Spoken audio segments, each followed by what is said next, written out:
High tension લાઇનની તાનાશાહી વિરુદ્ધ ભરૂચ અને વાગરા તાલુકાના ખેડૂત સમાજે ભરૂચ કલેક્ટરને આવેદનપત્ર પાઠવી વિરોધ દર્શાવી ઉગ્ર આંદોલનની ચીમકી ઉચ્ચારી હતી।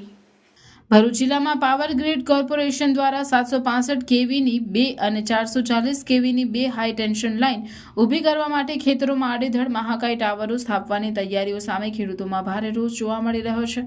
આ તાનાશાહી વિરુદ્ધ ગુજરાત ખેડૂત સમાજના નેજા હેઠળ અસરગ્રસ્ત ભરૂચ અને વાગરા તાલુકાના ગામોના ખેડૂતો આગેવાનો દ્વારા ભરૂચ કલેક્ટર કચેરી આવેદનપત્ર સુપરત કરી આ પ્રોજેક્ટ માટે ખેડૂત હિતોની અવગણનાને લઈને તીવ્ર વિરોધ વ્યક્ત કરવામાં આવ્યો હતો। આવેદનપત્ર સોંપતી વખતે જયેશભાઈ પાલ, રમેશભાઈ પટેલ, જયેશભાઈ પટેલ, નવફલભાઈ પટેલ સહિતના આગેવાનો હાજર રહ્યા હતા। તેમણે જણાવ્યું હતું કે આ પ્રોજેક્ટ ખેડૂતોની જમીન અને જીવન પર નકારાત્મક અસર કરશે। તેમણે પાવર ગ્રીડ કોર્પોરેશન દ્વારા તાનાશાહીપૂર્વક લાદવામાં આવતી કામગીરીને રોકવા માંગ કરી હતી અને ચીમકી ઉચ્ચારી હતી કે જો જરૂર પડશે તો આવનાર દિવસોમાં આ આંદોલન વધુ ઉગ્ર બનાવવામાં આવશે। તેમ કહેવા સાથે ખેડૂતોના હિતો માટે અમે કોઈ પણ સ્તરે જવાની તૈયારી રાખી છે તેમ કહ્યું હતું।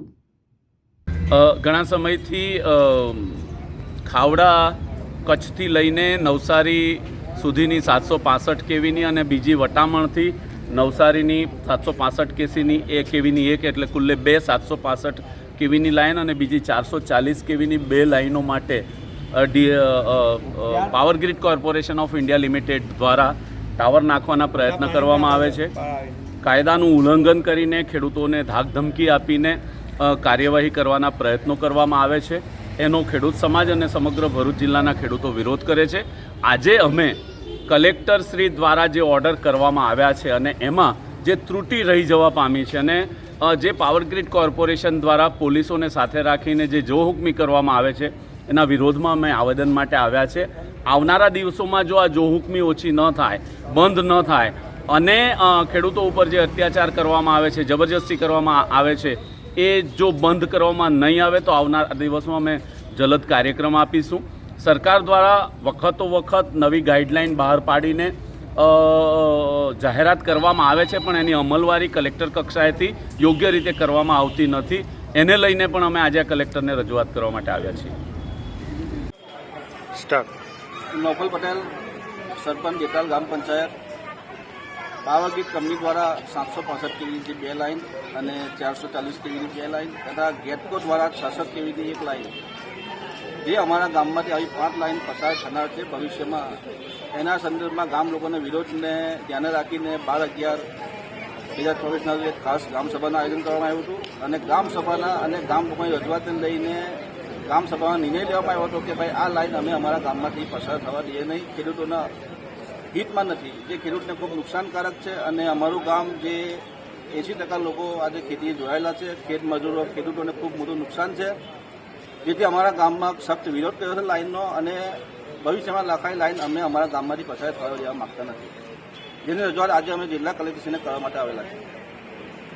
ધર્મપ્રેમી ગુરુ ભાઈઓ બહેનો તથા ભક્તજનોને જણાવવાનું કે સનાતન ધર્મ પરિવારના ગાદીપતિ સદગુરુ મહારાજ પરમ પૂજ્ય શ્રી સોમદાસ બાપુ પ્રેરિત 50મા શરદ પૂર્ણિમા દશેરા મહોત્સવ નિમિત્તે શ્રીમદ ભાગવત જ્ઞાન યજ્ઞ કથા તથા સત્સંગ હરિકીર્તન કાર્યક્રમનું ભવ્ય આયોજન કરવામાં આવ્યું છે।